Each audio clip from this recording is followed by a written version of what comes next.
여호수아서는 이스라엘 역사를 기록한 책 가운데 하나입니다. 그러니까 이스라엘의 역사는 하나님께서 일하신 역사입니다. 하나님께서 일하신 역사가 이 땅 위에 드러날 때 우리는 굉장히 감동을 받게 되고 때로는 충격을 받게 됩니다. 오늘 우리가 읽은 이 본문의 말씀은 우리에게는 사실 굉장히 어이없는 충격적인 하나님의 은혜를 만나는 그런 장면입니다. 이스라엘 백성들이 여리고성을 점령하는 장면인데요. 여리고성을 점령하는 그 장면이 조금 극적이거나 어떤 이스라엘 백성들이 노력이 있거나 전략이 있거나 뭔가 스스로 그 일을 해놓고 감동을 받을 만한 뭔가가 있어야 되는데 아무것도 없습니다. 그런데 놀라운 일들이 벌어지고 있는 것을 오늘 우리가 본문에서 읽었습니다. 40년간의 긴 광야 방황의 세월을 보내고 나서 제2세대들이 여호수아 성 앞에 모였습니다. 2세대들이 모인 이유는 1세대는 하나님의 말씀에 순종하지 않아서 광야에서 다 죽임을 당했고 그들이 낳은 2세대들이 지금 여리고성 앞에 모여 있는 것입니다. 1세대와 2세대와의 차이점은 차후에 설명하더라도 이 1세대와 2세대의 이 지금 상황에 서 있는 모습을 보면 굉장히 안타까운 모습이 들어 있습니다. 문제는 이 여리고성 앞에 서 있어야 될 사람들이 원래는 누구입니까? 원래는 모세와 1세대들이 출애굽 1세대들이 서 있어야 될 자리입니다. 그러니까 40년 전에 이 여리고성 앞에 모였어야 되고 40년 전에 이 여리고성을 무너뜨려야 되는데 40년 전에 이미 얻었어야 될 땅을 얻지 못하고 얻었어야 될 백성들은 광야에서 죽임을 당하고 모세도 하나님께 이 가나안 땅에 들어가게 해달라고 그렇게 통사정을 했는데 하나님께서는 모세를 안 데려가셨습니다. 그리고 가나안 땅에 그렇게 모세가 들어가고 싶어 했던 가나안 땅을 바라볼 수 있는 산 위에 데리고 올라가셔서 자 봐라 너희가 원래 들어가려고 했었던 땅이 이러이러하다.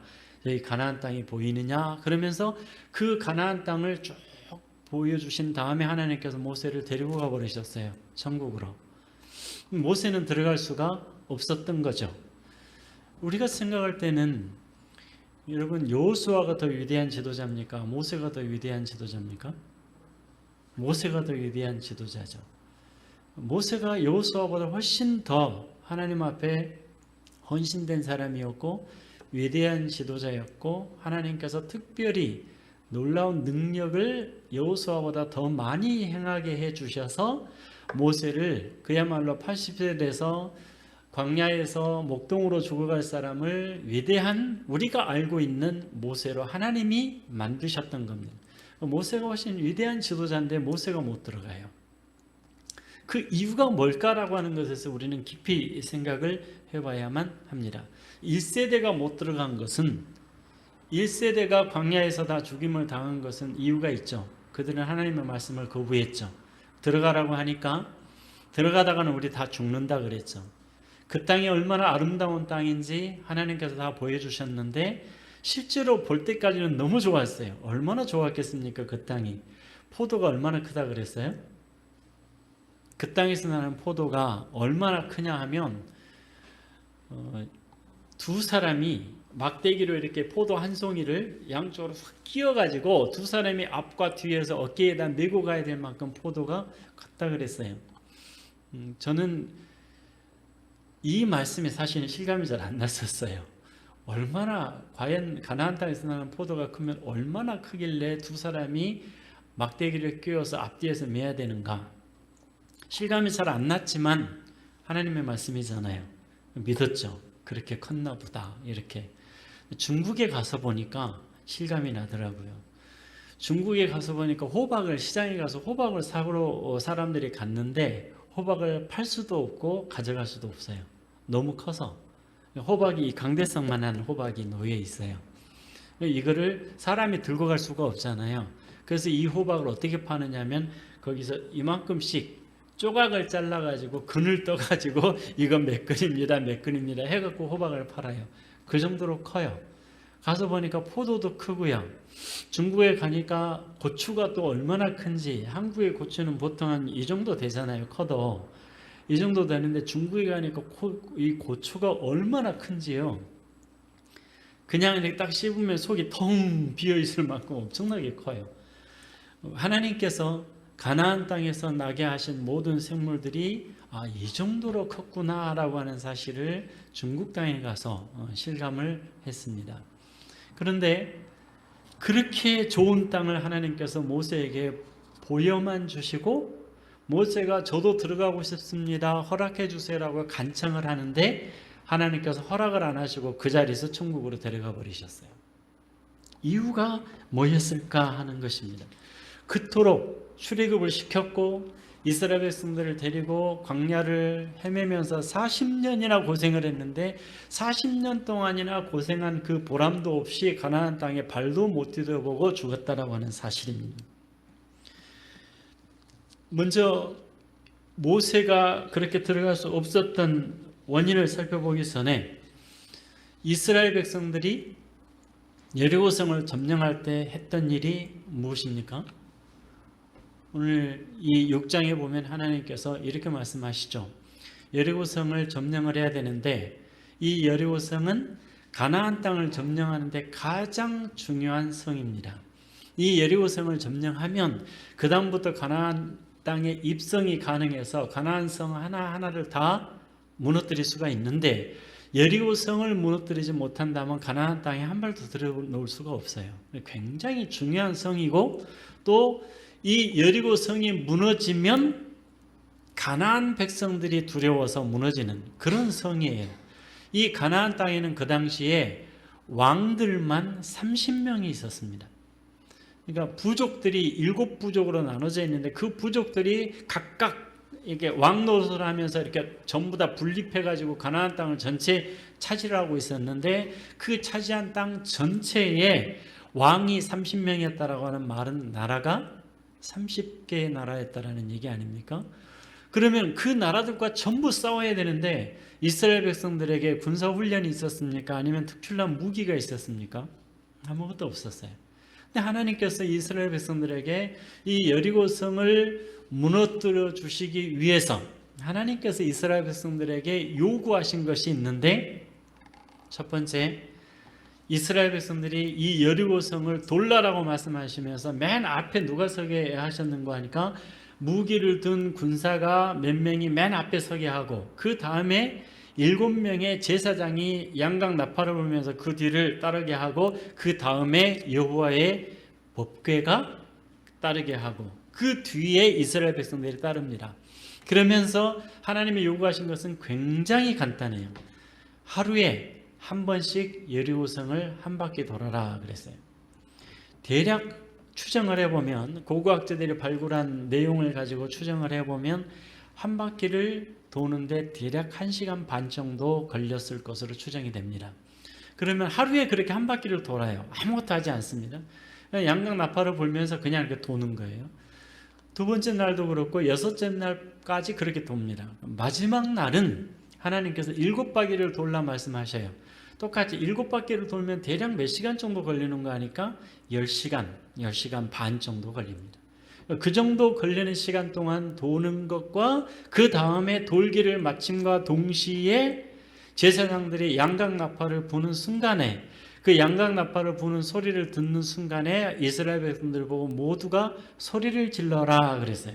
자, 점령해야 될 성이 이렇게 딱 버티고 있는데 그 성 앞에서 7바퀴를 돈 다음에 와 하고 소리를 질러라는 거예요. 그 소리를 와 하고 지르는 순간에 하나님 어떻게 해주셨어요? 여리고성을 성벽을 무너뜨려 주셨어요. 성벽이 무너져 버리니까 그냥 들어가서 점령하기만 되는 상태로 하나님께서 만들어 주셨다라는 거예요. 소리를 지르면 성벽이 무너집니까? 소리를 질러서 무너질 만큼의 성벽이었을까요?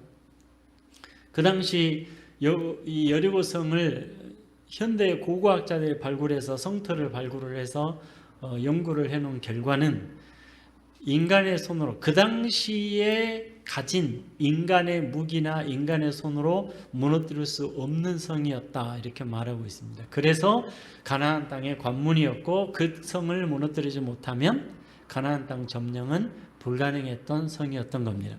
그런데 하나님께서 말씀하신 대로 돌고 다 돈 다음에 한꺼번에 이스라엘 백성들이 와 하고 소리를 지르니까 무너져 버렸어요.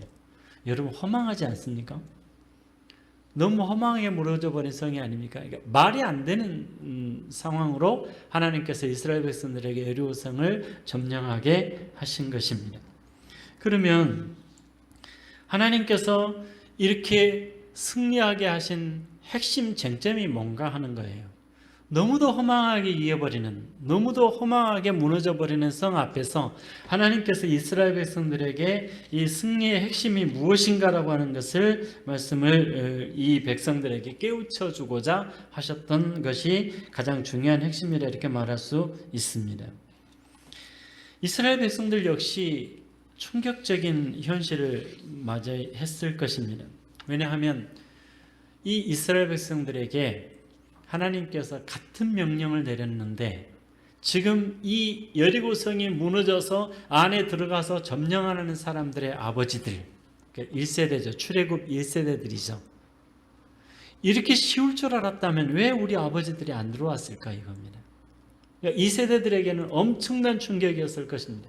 이렇게 쉽다면, 이렇게 허무하게 무너져버리는 성 앞에서 이 사람들이 두려워서 하나님의 말씀에 불순종했다는 것 자체가 얼마나 큰 충격이 되었겠습니까?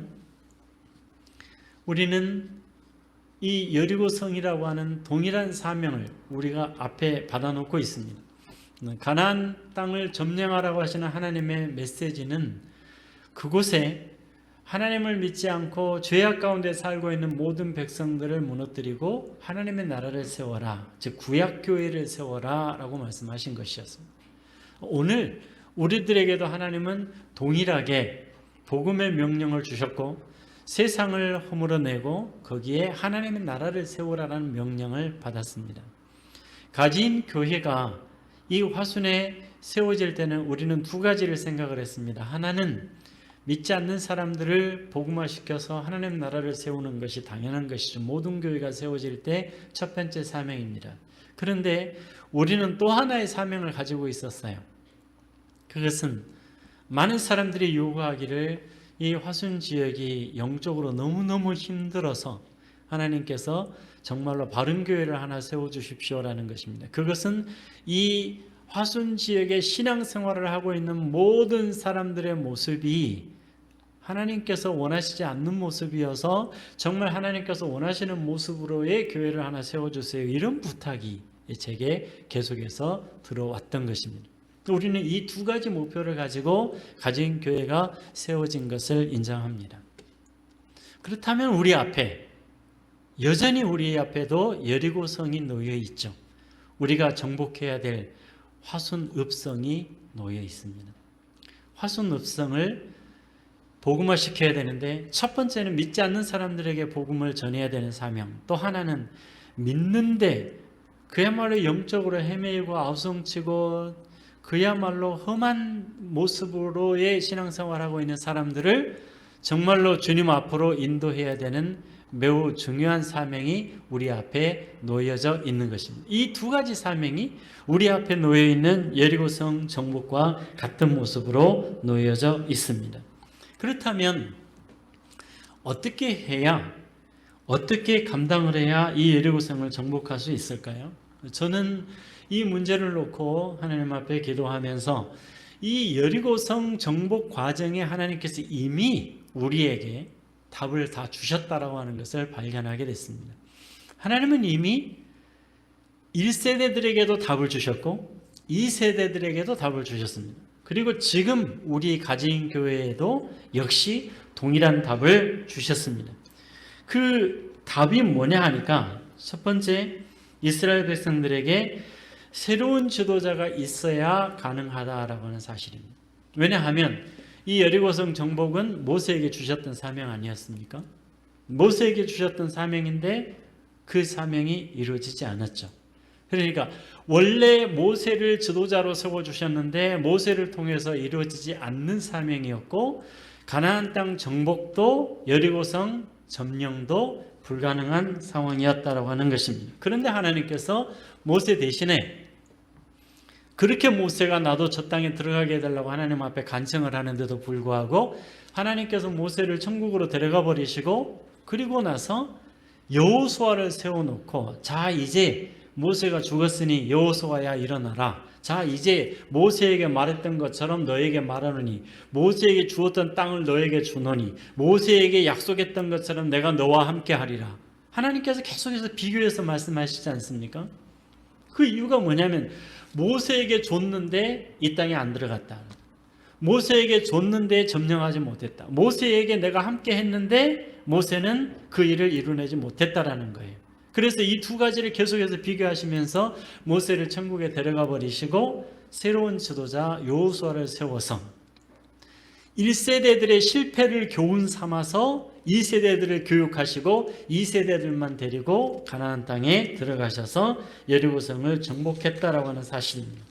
왜 못 들어갔는가라는 거예요. 백성들은 왜 못 들어갔고 모세는 왜 못 들어갔는가? 우리는 깊이 성찰을 해야 됩니다. 자, 백성들이 못 들어간 이유는 뭐였습니까? 두려움이었죠. 환경에 대한 두려움이었습니다. 우리는 언제나 환경에 하나님을 온전히 신뢰하지 못하는 결과들이 많죠. 언제나 사람이 많아야 뭐를 할 수 있고 돈이 많아야 재정이 많아야 뭐를 할 수 있고 이런 여러 가지 사람들이 속해 있으면서 살아갈 수 있는 환경, 우리 주변의 모든 환경에 우리는 늘 넘어지게 되죠. 그러니까 이 1세들도 마찬가지로 이 환경 때문에 넘어지게 됐던 겁니다. 들어가면 어떻게 될 거라 그랬어요? 우리는 다 죽을 것이라 그랬어요. 왜냐하면 그들이 거인들이기 때문에 그들이 등치가 너무 커서 가서 전쟁을 해보나 마나 우리는 다 죽는다 그랬어요. 근데 하나님은 뭐라고 말씀하셨죠? 이 전쟁은 내게 속한 것인즉 너희는 오늘날 내가 너희를 어떻게 구원하는지 보라 그러셨어요. 그러니까 하나님께서 전쟁하시겠다고 한 것이지 이스라엘 백성들에게 전쟁하라고 하신 게 아니잖아요. 전쟁은 하나님이 하시겠다 그런 거잖아요. 그 증거를 지금 어디서 보여주셨어요? 여리고성 점령에서 보여주신 겁니다. 이스라엘 백성들이 했어요? 화살 하나 쐈어요? 아무것도 없어요. 화살을 쏜 것도 없고 성벽을 무너뜨리기 위해서 돌 하나 성벽에서 드러낸 것도 아무것도 없어요. 아무것도 하지 않았어요. 그들은 전쟁에 필요한 행위를 아무것도 하지 않았다라는 거예요. 자, 한 것은 무엇이었습니까? 돌라고 하는, 걸으라고 하신 것. 그 다음에 마지막에 소리를 질러라고 하신 것. 이것이 전쟁에 도움이 됩니까? 전쟁과 관련 있는 전쟁에 도움이 될 만한 것은 아무것도 하나님께서 안 시키셨어요. 그 전쟁은 하나님께서 홀로 하신 것이었습니다. 그러므로 하나님께서는 1세대들에게도 역시 이것을 약속하셨는데 1세대들은 하나님을 온전히 믿지 못했어요. 환경에 졌어요. 그들이 너무 거인처럼 크다는 것 때문에 가면 우리는 다 죽는다 그래서 포기해버렸어요. 이것이 1세대들이 이 가나안 땅을 들어가지 못하고 죽은 원인입니다. 불순종이죠. 두 번째, 모세가 그럼 왜 가나안 땅에 그렇게도 들어가고 싶은 사람이 못 들어갔을까요? 모세가 하나님 앞에서 지도자로서의 능력을 상실했습니까? 아니죠. 모세는 하나님께서 쓰시는 대로 충성스럽게 쓰임받은 사람 맞지 않습니까? 근데 왜 모세가 못 들어가야 됩니까? 이유를 여러분 어디에서 찾을 수 있겠습니까? 모세가 잘못한 게 있어요. 그게 뭐냐면 하나님께서 이스라엘 백성들을 데리고 가나안 땅에 들어가자 그랬으면 들어가야 됩니까? 말아야 됩니까? 들어가야죠. 죽더라도 가야죠. 내 목에 칼이 들어와도 가야죠. 그런데 누가 들어가지 말자 그랬어요? 백성들의 대표들이 모여서 들어가지 말자 그랬어요. 하나님이 가라 그랬으면 데리고 들어갔어야 돼. 죽더라도. 그들이 만약에 안 들어가겠다, 못 들어가겠다, 백성들의 대표들이 계속해서 요구를 한다면, 그 지파들의 대표들이 와서 계속해서 요구를 한다면 죽더라도 들어가야 되고, 만약에 정말로 못 들어가겠다고 버팅긴다는 사람이 있다면 어떻게 해야 됩니까? 어떻게 해요? 놓고라도 가야죠. 그렇죠? 놓고라도 가야죠. 모세가 했어야 할 일은 바로 그겁니다. 놓고라도, 반대하는 사람들 놓고라도 갔어야죠. 그런데 하나님께서 말씀하신 내용을 사람들의 얘기를 듣느라고 못했어요. 그래서 그러면 대표들을 뽑아라. 몇 명 뽑았어요? 12명 뽑았어요. 대표들을 가서 정탐을 해라 그랬어요. 정탐을 했어요. 갔다 와서 보고한 결과는 여러분들이 더 잘 아시죠? 10명은 죽어도 못 가겠다 그랬어요. 2명은 가겠다 그랬어요. 2명이 누구입니까? 여호수아와 갈렙입니다. 그 두 사람은 그때 못 들어갔어도 40년 후에 하나님께서 여호수아와 갈렙은 데리고 들어가시죠. 그때 그럼 모세는 어떤 의견을 했을까요? 여러분 기억하실 수 있을까요? 모세는 어떤 결론을 내렸습니까? 자, 최종 결론은 어떻게 내렸습니까? 2명은 가자 그러고 10명은 가지 말자 그랬어요. 이 모든 것을 종합한 최종 결론을 누가 내렸습니까? 모세가 내렸어요. 그래서 안 들어갔습니다. 하나님의 명령을 거부한 그 백성들의 의견을 따른 모세. 하나님의 명령만을 따라야 되는데 하나님의 명령을 거부한 백성들의 대표들의 얘기를 들은 죄로 모세는 들어갈 수가 없었던 것입니다. 그래서 누가 필요했어요? 새로운 지도자가 필요했어요. 그래서 하나님께서 모세를 가나안 땅에 안 데리고 가시고 가나안 그렇게도 들어가고 싶다고 하니까 가나안 땅이 다 보이는 산으로 데리고 올라가셔요. 그리고 다 보여주세요. 봐라, 이 세대들이 이제 들어갈 땅이 이러이러하다. 다 보여주시고 나서 모세를 천국에 들어가 버리신 겁니다. 그리고 나서 여호수아를 세우신 것입니다. 중요한 것은 하나님께서 말씀하시면 환경이 어떻든 사람들이 뭐라 하든 우리는 가야 됩니다. 100명 중에 99명이 반대해도 가야 됩니다. 하나님께서 주신 명령을 따라야 될 지도자의 모습입니다. 아까 뭐라 그러셨죠? 안 간다고 버팅기면 어떡하고 가야 된다고요? 놔두고라도 가야 된다고요. 그건 하나님께서 주신 명령이기 때문에 어쩔 수가 없습니다. 그런데 하나님께서 모세를 평가하실 때 충성됐다. 그만하면 온유하고 그만하면 충성됐다라고 말씀을 하십니다. 그럼에도 불구하고 모세는 사람들의 말을 듣고 전체적으로 들어가지 않기로 결정을 해버렸고 결국은 1세대들을 하나님이 다 죽이시기까지 40년이라는 세월을 광야에서 뺑뺑이 돌리시다가 그 자리에서 만약에 다 죽여버리셨다면 어떤 결론이 나왔을까요? 가나안 땅에 데리고 들어가야 될 2세대들이 없잖아요. 40년이라는 세월 동안 자식을 낳고 자식을 길러서 가나안 땅에 데리고 들어가야 될 2세들이 탄생해서 자라기까지 40년을 하나님이 기다리시면서 1세대들을 다 광야에서 죽이시고 모세까지 마지막에 데려가 버리신 다음에 가나안 땅에 들어가게 하셨다라고 하는 사실입니다. 오늘 우리에게 가장 중요한 문제는 하나님께서 말씀하시는 그 모든 일들을 100% 목숨을 내놓고 순종할 지도자가 있어야 하나님께서 계획하신 일들을 온전히 이루실 수 있다라고 하는 사실입니다.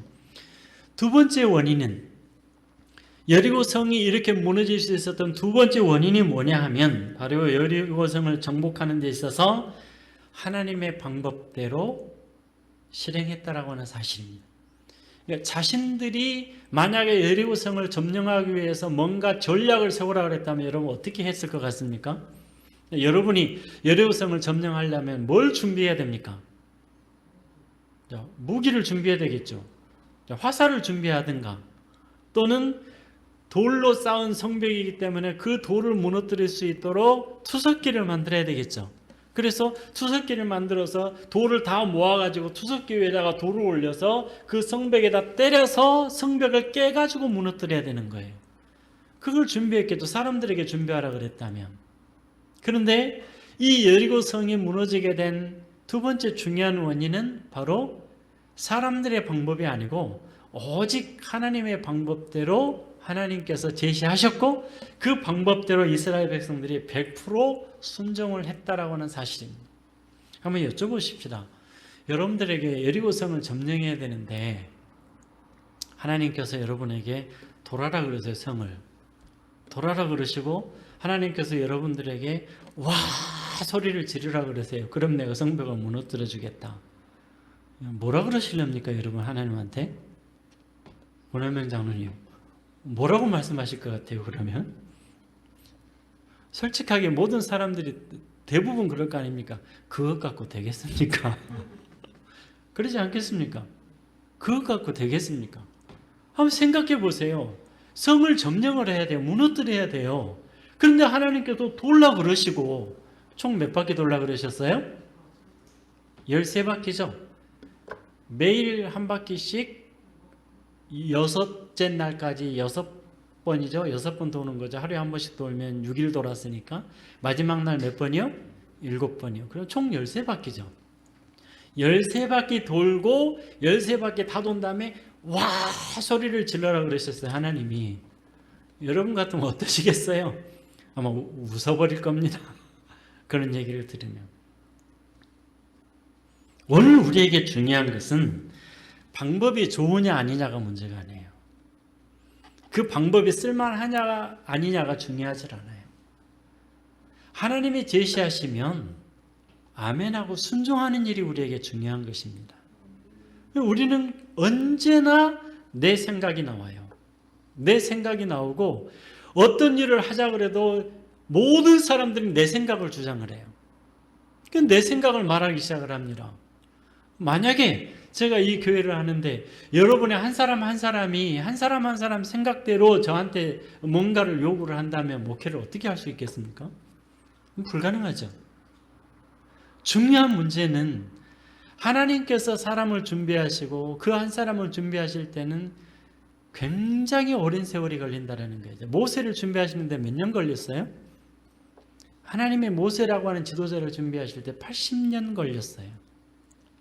80년 걸렸고 80년 걸린 사람 가라 그러니까 저는 못합니다 그러잖아요. 그래서 하나님이 거기서부터 2차 훈련이 시작이 됐죠.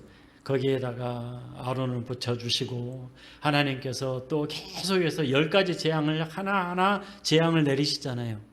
많은 사람들이 생각하기를 10가지 재앙은 애굽 사람들에게 내린 것이라 이렇게 생각들을 하시는데 결코 애굽 사람들에게 내린 재앙이 아니에요. 그 재앙은 하나님이 애굽 사람들에게 재앙을 내리실 거면 한 번에 끝내버리십니다.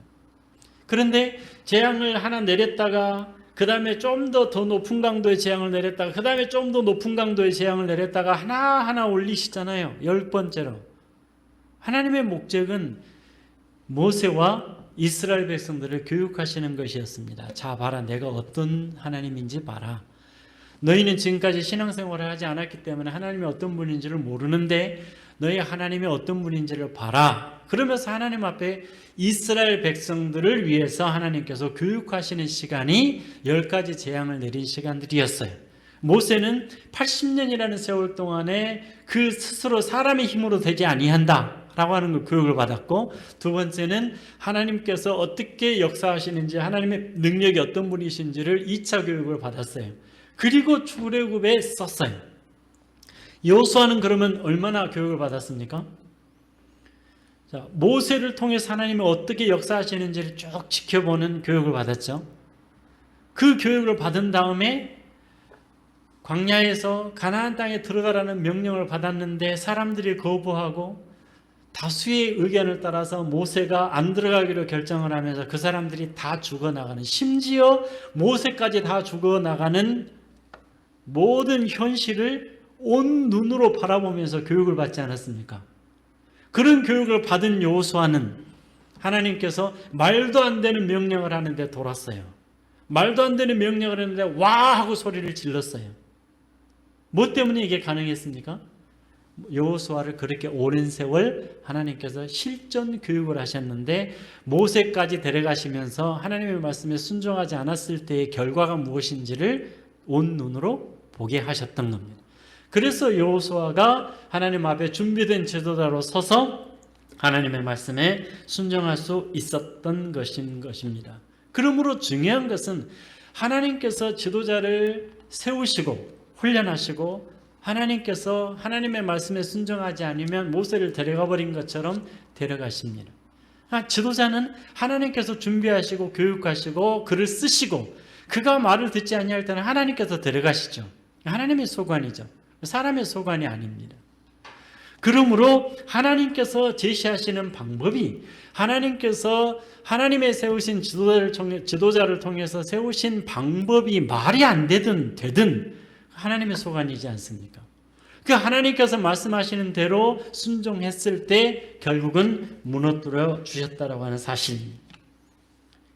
방법이 좋아서 순종하니까 무너뜨려지고 방법이 안 좋아서 의견을 내놓으니까 안 이루어지고 그렇습니까? 방법이 안 좋다고 사람들의 의견을 내서 방법이 안 좋다 그래서 사람들의 의견을 따랐던 모세는 백성들을 다 죽였고 자기도 가나안 땅에 못 들어가고 죽었습니다. 우리에게는 방법이 중요하지 않습니다. 이렇게 하는 게 더 좋고 저렇게 하는 게 더 좋고 우리에게는 그런 건 아무 의미가 없습니다. 우리가 어떤 방법으로 해서 어떤 결론이 날지 하나님의 일은 아무도 알 수 없습니다. 중요한 건 하나뿐입니다. 순종입니다. 그 하나님의 뜻에 순종하여 나아감으로 말미암아 결국은 놀라운 일들이 생기는데 그렇다면 이 사람들이 순종하게 된 이유가 무엇이냐라는 거예요. 눈으로 봤습니다. 자기 아버지가 죽어나가는 것을. 눈으로 봤습니다. 모세가 죽어나가는 것을. 불순종했던 사람들이 하나도 남지 않고 죽고 그리고 2세대만 하나님이 데리고 가신다라는 것을 하나님께서 보여주셨습니다. 그래서 이스라엘 백성들이 변화를 받은 것이고 변화를 받은 이스라엘 백성들은 여호수아와 함께 말도 안 되는 명령을 내리셨는데 순종해서 여리고성이 무너지게 되었다라고 하는 사실입니다. 여러분, 우리가 똑똑한 생각을 가졌다고 여리고성을 무너뜨릴 수 있겠습니까? 어리석은 생각을 가졌다고 여리고성이 안 무너지겠습니까? 똑똑한 생각이나 어리석은 생각이나 하나님의 일에는 아무런 상관이 없다고요. 오직 하나님께서 말씀하시는 대로 순종해 나가는 것 외에는 이룰 수 있는 방법이 없다라고 하는 것을 기억하셔야만 합니다. 생각에 다르신 하나님의 방법을 따라서 순종하는 일. 제가 존경하는 목사님께서 이렇게 표현하셨어요. 여러분 제발 겨울 돌아오니까 하나님께서 높은 곳에 계시니까 하나님 추우시겠다고 빵모자 만들어서 하나님 앞에 드릴 열심 내지 말라. 한여름 돌아오니까 하나님 높은 곳에 계셔서 머리 뜨거워서 익으시겠다 그래서 밀짚모자 만들어서 하나님 앞에 드릴 생각하지 마라. 하나님께는 빵모자도 밀짚모자도 아무런 소용이 없을 뿐이다라는 겁니다. 많은 사람들이 교회에 와서 자기들의 열심을 내면 뭔가가 다 만들어질 거라고 생각하는데 사람의 열심으로 하나님의 나라가 만들어지지 않습니다. 사람의 노력으로 만들어지지 않습니다. 사람이 열심히 내면 결국은 빵모자 만들어드리고 밀짚모자 만들어드려서 쓰레기 치우는 일밖에는 아무것도 아닙니다. 하나님이 원하시는 것은 하나님이 말씀하시는 그것에 순종해서 나아가는 것 외에는 방법이 없다라고 하는 것을 우리에게 말씀해주고 계시는 것입니다. 그래서 여리고성을 무너뜨릴 수 있었던 두 번째 비결은 하나님의 방법. 말이 안 되는 방법이었는데 걷는 것과 소리 지르는 것밖에 아니었는데도 하나님께서 여리고 성벽을 무너뜨려 주셔서 승리하게 하셨다는 사실입니다. 세 번째 마지막 비결이 하나 있습니다. 이건 뭐였느냐면 이스라엘 백성들이 한 소망을 가졌기 때문이라는 사실입니다. 제1세대들이 광야에서 가나안 땅에 들어가자고 했을 때 그 사람들의 소망은 뭐였습니까? 둘로 나눠져 버렸죠.